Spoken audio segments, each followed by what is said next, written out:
For 50 years, Robert Thomson buried a secret that could have destroyed the most glorious moment of his life. The whole country once believed that miraculous swing was the product of pure talent. Then a persistent journalist exposed the existence of the telescope, the electric buzzer, and a calculated scheme that shifted the entire course of the championship race. Thompson still denied the one question that mattered most. In the end, what was he truly trying to protect? His own towering reputation, or something closer to a truth he had never fully admitted to anyone? Robert Thompson was born in Glasgow, Scotland, the youngest child in a poor working family. Young Robert excelled at two sports in high school, soccer and baseball, and coaches noticed his talent early on. Teachers still remembered a quiet, serious boy who always pushed himself far beyond what his natural gift required, never once carrying himself like a future star. The moment he graduated from Curtis High School, the New York Giants signed him for a modest bonus. Then history intervened in his life. World War II was sweeping up young men across the entire country. Robert Thompson was no exception. He joined the Army Air Forces and trained as a bombardier, preparing for combat missions. For 3 full years, his baseball career was completely interrupted. He played for whatever semi-professional team he could find while waiting for discharge, chasing a diamond wherever the military happened to station him. Letters from home mattered far more than box scores during those years, and the dream of playing at the Polo Grounds seemed to drift further away with every passing season. When Robert Thompson finally returned to the Giants, he wasted no time proving the wait had been worth it. His rookie season produced 29 home runs, a startling number for a newcomer, and sports writers began searching for a nickname worthy of a Scotsman built like an outfielder and fast enough to play like one too. Within a few seasons, he was hitting cleanup, driving in over 100 runs some years, and earning selections to the All-Star game. That same era brought a new rookie into the Giants' outfield, a spectacular 20-year-old named Willie Mays, and New York City itself seemed to split cleanly down the middle over which team truly owned its heart, the Giants or the crosstown Dodgers. The two clubs despised each other with a passion that went well beyond ordinary sport. Then came the summer of 1951, a season that nearly buried Thompson before it made him immortal. By the middle of August, his Giants trailed the Brooklyn Dodgers by 13.5 games. In baseball terms, that gap was not a slump, it was a burial. Sports writers had already crowned Brooklyn the pennant winner. Fans stopped showing up at the Polo Grounds. Even some players privately admitted they had accepted defeat, quietly counting down the days until the season simply ended. Manager Leo Durocher refused to accept anything of the kind. Loud, combative, and famous for despising losing more than he feared anything else in life, he pushed his roster harder, demanded more from every single player, including Thompson, and somehow the team began to respond. Game after game, the impossible gap started to shrink. The Giants won 37 of their final 44 games, an almost unbelievable stretch that dragged them level with Brooklyn on the very last day of the regular season. Newspapers started calling it the miracle of Coogan's Bluff, a phrase that would echo for decades afterward. A tie meant only one thing: a 3-game playoff to decide who would represent the National League in the World Series. The two bitter rivals split the first 2 games evenly, 1 victory apiece, setting up a single decisive contest that neither city would ever forget. Nobody sitting in that ballpark on the afternoon of the 3rd game truly understood what they were about to witness. The season had already delivered 1 miracle. It was quietly preparing to demand a second. And it would come down to 1 single swing in the final inning against a team that believed with everything they had that the miracle was finally, mercifully over. The afternoon of October 3rd, 1951, drew more than 34,000 fans into the Polo Grounds, though millions more watched from home for the first time on national television. 2 aces, Don Newcomb for Brooklyn and Sal Maglie for New York, matched 0 for 0, then run for run, keeping the score tied at 1 apiece deep into the game. Then Brooklyn broke through. In the top of the 8th inning, the Dodgers exploded for 3 runs, taking a commanding 4-1 lead. In the Giants' dugout, hope was quietly dying for the 2nd time that season. The bottom of the 9th began with 2 singles, one from Alvin Dark, another from Don Mueller, putting the tying runs aboard. Monty Irvin popped out for the first out, and for 1 terrible moment, the dugout fell silent. Then Whitey Lockman doubled to left field, driving in a run and cutting the deficit to 4-2, with the tying runs now sitting in scoring position and the crowd on its feet. Brooklyn's manager made the call that history was quietly waiting for. He pulled a tiring Newcomb and summoned a fresh arm from the bullpen, a young pitcher named Ralph Branca. Waiting in the batter's box, bat in hand, heart pounding, was Robert Thomson. As Thompson walked toward home plate, his own manager grabbed him by the neck and offered one blunt piece of encouragement. "If you ever hit one now," Leo Durocher told him. Thompson barely answered. Instead, he began repeating something to himself over and over, a private mantra meant to steady his shaking nerves. "Wait and watch. Give yourself a chance to hit," he told himself, swearing quietly under his breath the entire walk to the plate. The first pitch from Branca split the strike zone perfectly, a fastball right down the middle. Thompson let it pass without swinging, and his own teammates in the dugout privately wanted to strangle him for taking it. The second pitch came in high and tight, another fastball. This time Thompson turned on it completely, every ounce of tension in his body released into a single motion. The ball rose on a line drive toward the left field wall, sinking just enough to clear it, dropping into the lower deck as a helpless outfielder slumped against the fence and watched it disappear.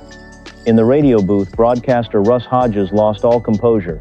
"The Giants win the pennant," he shouted, 4 times in a row, his voice cracking with disbelief on every repetition.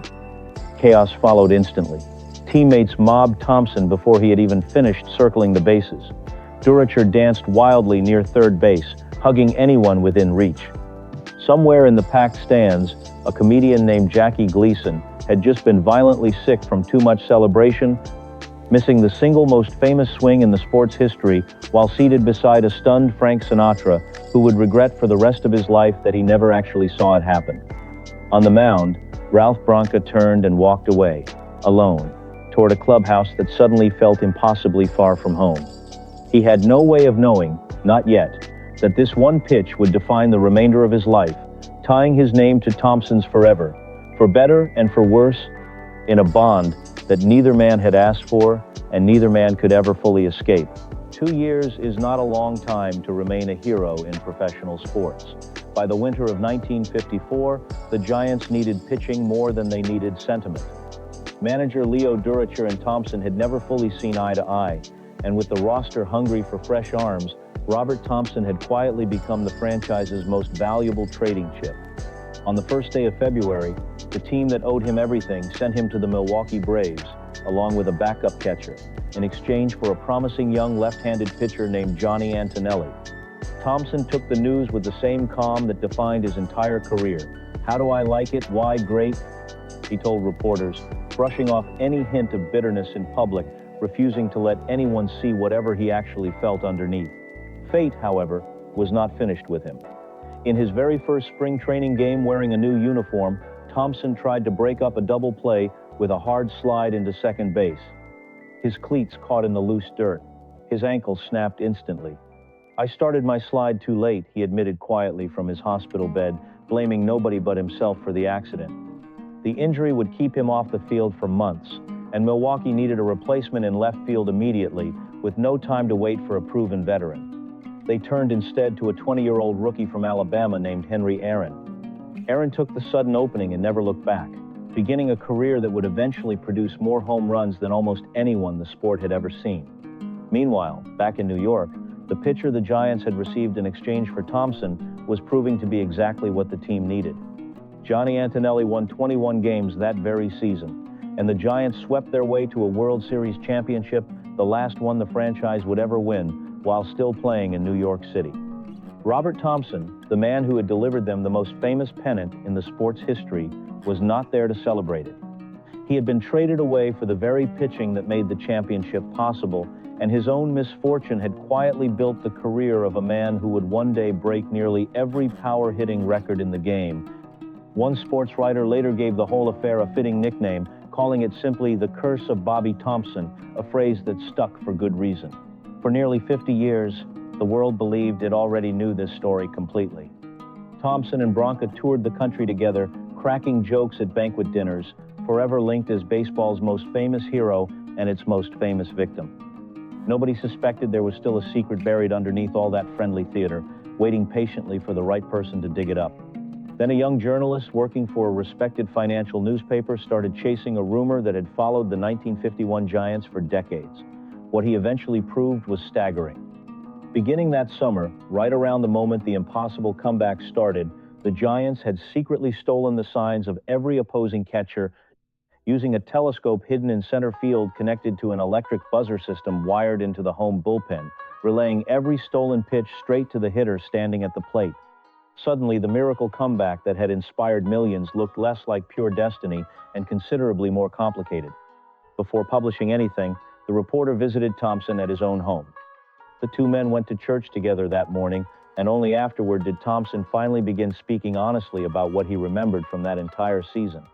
Yet when asked the one question that mattered most, whether he personally knew Branca's pitch was coming before he swung, Thompson still said no.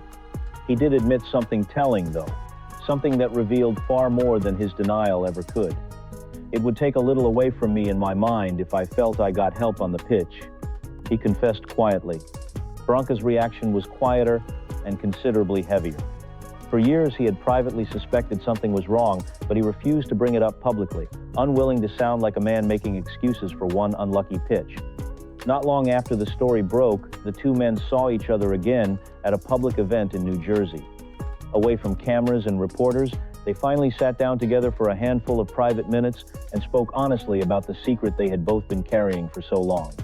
Branca described the moment afterward as a genuine cleansing, something he had needed for half his life without ever admitting it.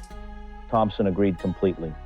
"It was like getting something off my chest after all those years," he said. On the surface, it looked like healing. In private, something had already begun to quietly crack.